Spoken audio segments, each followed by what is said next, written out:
கடந்த 5 ஆண்டுகள்ல படிப்பு மட்டும் முக்கியம் கிடையாது, விளையாட்டும் முக்கியம். நீ அதுல இருந்தா கூட பொழைச்சிக்கலாம், நம்ம கண்டிப்பா முன்னுக்கு வந்துடலாம் அப்படிங்கிற ஒரு மைண்ட் செட் நிறைய பேரண்ட்ஸ்க்கு வருதுன்னா அதுல கண்டிப்பா நம்மளுடைய டிசிஎம்க்கு ஒரு பெரிய பங்கு இருக்கு.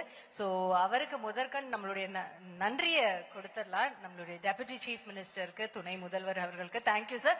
பட் இன்னைக்கு இந்த துறை அவருடைய துறை தான், ஆனா இன்னைக்கும் எங்கேயோ வேலைக்கு தான் போயிருக்காருன்னு நினைக்கிறேன். அதனால அவருடைய ஃப்ரெண்ட் அவங்களை ரெப்ரசென்ட் பண்ணி வந்திருக்காங்க சார். சோ உங்ககிட்ட நான் கேட்க போற கேள்வி என்னன்னா, உங்களுடைய ஃப்ரெண்டோட இந்த துறையில நீங்க பார்த்து வியந்த ஒரு விஷயம், வா இதை எப்படி யோசிச்சாப்ல அப்படின்னு நீங்க வியந்த ஒரு திட்டம் என்ன?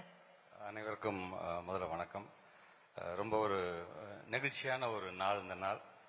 எனி டைம் எலெக்ஷன் டேட் வரலாம், ஆனால் நாங்கள் என்ன பண்ணிட்டு இருக்கோம் பார்த்தீங்களா? ஏன்னா நாங்கள் பண்ணியிருக்கிறோம், அதனால நாங்கள் நின்று நாங்கள் எக்ஸிபிட் பண்ணுறோம். அப்படி தான் நான் கான்ஃபிடண்ட்டாக நான் சொல்கிறேன். நான் see a dream is a dream. Suppose if you alone dream, it's only a dream. A dream is the one which you dream together will become a reality. So அதை உணர்ந்திருக்கோம் நாங்கள். அதோட அடித்தளம் தான் இன்னைக்கு என்னுடைய அரசியல் ஆசான் மாண்பு தமிழ்நாட்டு முதலமைச்சர். நம்ம என்ன செஞ்சிருக்கோம் உலகத்துக்கு நம்ம காமிப்போம். இதில் என்ன இருக்கு, செய்யாதையா சொல்லப்போம், செஞ்சதானே சொல்ல போறோங்கிறதுக்கான ஒரு பிளாட்ஃபார்மாக இதை நான் பார்க்குறேன். I'm so happy. இன்னைக்கு கூட எங்களோட டெப்யூட்டி சீஃப் மினிஸ்டர் சவுத் ஃபுல்லாக இன்னைக்கு ஒரு டூரில் இருந்துகிட்டே இருக்காரு, உழைச்சிக்கிட்டே இருக்கிறாரு. கிட்டத்தட்ட எனக்கு ஒரு 4 ஸ்லைடு கொடுத்தாங்க இந்த ஸ்போர்ட்ஸை பொறுத்த வரைக்கும். அந்த 4 ஸ்லைடு வரை 4 நிமிஷம் பேசுறதுக்கான ஸ்லைடு இல்லை, 4 தலைமுறை உட்காந்து பேசக்கூடிய அளவுக்கான உழைப்பை எங்களுடைய துணை முதலமைச்சர் செலுத்தி இருக்கிறார்.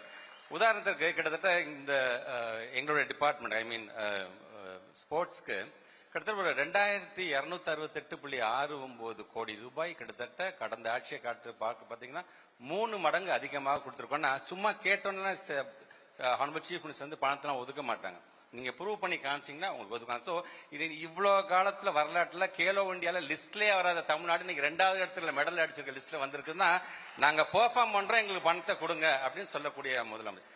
ஸோ இன்னொன்று நான் பார்க்கக்கூடியது, கிட்டத்தட்ட இந்த 5 வருஷத்துல மட்டும் பாத்தீங்கன்னா ஏறத்தாழ 301 பேருக்கு அரசு உத்தியோகத்துல ஸ்போர்ட்ஸ் கோட்டால வாங்கி கொடுத்திருக்காரு தமிழ்நாட்டுடைய முதலமைச்சர். கடந்த காலத்துல வெறும் 3 பேருக்கு தான், அதுவும் பிஎஸ்சியூல இருக்கக்கூடிய இபி டிஎன்பிஎல்ல கொடுத்தாங்க. ஆனா இந்த 301 பேரும் பாத்தீங்கன்னா எங்களோட ஸ்கூல் எஜுகேஷன் டிபார்ட்மெண்ட்ல எங்களுக்கு கொடுத்ததாக இருந்தாலும் சரி, ரெவன்யூ டிபார்ட்மெண்ட்ல RI லெவலுக்கு கொடுக்கக்கூடிய போஸ்டிங்கா இருந்தாலும் சரி, கமர்ஷியல் சார்ந்து வரும்போது சப் ரிஜிஸ்டர் லெவல்ல கொடுக்கறதாக இருந்தாலும் சரி, இதுல இன்னும் நான் பெருமையாக பார்க்கக்கூடியது 301 பேர்ல 70 பேர் பாரா அத்லெட்டிக்ஸ்க்கான அந்த நியமனம் வழங்கப்பட்டிருக்கிறது நமக்கான மிகப்பெரிய ஒரு பெருமை. ஸோ இங்க நீங்க ஆல்மோஸ்ட் பாத்தீங்கன்னா ஏவியில் அவர் என்னென்னலாம் செஞ்ச எல்லாத்தையுமே காமிச்சு முடிச்சிட்டீங்க நீங்க. நான் புதுசாக சொல்லணும் அவசியம், பட் எனக்கான பெருமை அவர் கொண்டு வருகின்ற 2021 செஸ் ஒலிம்பியாடு கொண்டு வந்த பொழுது தமிழ்நாட்டு முதலமைச்சர் எந்த அளவுக்கு அவங்க இருக்க அரசு அதிகாரி மேல நம்பிக்கை வச்சிருக்காருன்னு பாருங்க. அந்த மாதிரியான ஒரு இன்டர்நேஷனல் ஈவெண்ட் நடத்துறதுக்கு 3 வருஷம் ஆகும். ஆனா நம்முடைய தமிழ்நாட்டுடைய முதலமைச்சர் அன்னைக்கு இன்னொரு நாடோட போட்டி போட்டு அதை உடனே நமக்கு கொண்டு வந்து வெறும் 3 மாதத்துல 180 கண்ட்ரீஸ் கலந்து கூட இன்டர்நேஷனல் லெவல் ஒரு ஈவெண்ட்டை நடத்தி காமிச்சது எங்களுக்கான பெருமை.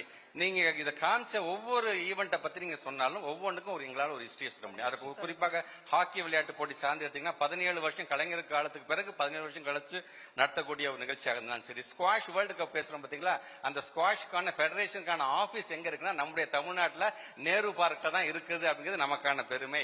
ஸ்குவாஷ்ல வேர்ல்டு கப் லெவல்ல கிட்டத்தட்ட 4 பேர் ஜெயிச்சிருக்காங்க, அதுல 3 பிளேயர்ஸ் நம்ம தமிழ்நாட்டோட பிளேயர்ஸ்ங்கிறது நமக்கான பெருமை. கிட்டத்தட்ட 41 ஹாஸ்டல்ஸ் இருக்கு நமக்கு, 2200 SDIT ஹாஸ்டல் பசங்க படிக்கிறாங்க. வெறும் 250 ரூபாய் மட்டுமே அவங்களுக்கான ஃபுட் அலவன்ஸ் இருந்தது 350 ரூபாயை மாற்றி ஒவ்வொரு பிளேயர்ஸுக்கும் நியூட்ரிஷனுக்காக நீ என்னென்ன சாப்பிடணும், என்னென்ன நீ பெர்ஃபார்ம் பண்றதுக்கு உனக்கு என்னென்ன சப்போர்ட்டுங்கிறத கொண்டு வந்தது இப்படி சொன்னீங்கன்னா பேசிட்டே இருக்கலாம். அதுல கண்டிப்பா பேசுறேன். நீங்க சொல்லும் போதே அப்படியே அவ்வளவு குழந்தைங்களுக்கு வேலை வாய்ப்பு, அதுவும் ஒவ்வொரு தளத்துல அவங்களுக்கு வேலை வாய்ப்பு, அவங்களுடைய லைஃபே நம்ம அடுத்த தளத்துக்கு கொண்டு போய் போ, நீ எங்க வேணா பறந்து போ அப்படின்னு நம்ம தமிழ்நாட்டு முதலமைச்சர் சொல்ற மாதிரி விளையாட்டா மட்டும் பார்க்கறது கெரியராவும் பாருங்கன்னு சொன்ன அந்த ஒரு மைண்ட் செட்டை கொண்டு வந்தது தமிழ்நாட்டுடைய முதலமைச்சர் தான். அண்ட் இன்னொரு விஷயம் நம்ம டிசிஎம் சார் பத்தி சொல்லணும், நமக்கு இதுக்கு முன்னாடி ஒரு ஃபியூ ஸ்போர்ட்ஸ் மட்டும் தான் தெரியும். ஆனா அவர் வந்ததுக்கு அப்புறம் நிறைய பேர் இதெல்லாம் நம்ம பாத்துருக்கோம், ஆனா இதுக்கு என்ன பேருன்னு தெரியாது. அந்த மாதிரி ஸ்போர்ட்ஸ் நிறைய கொண்டு வந்தாங்க.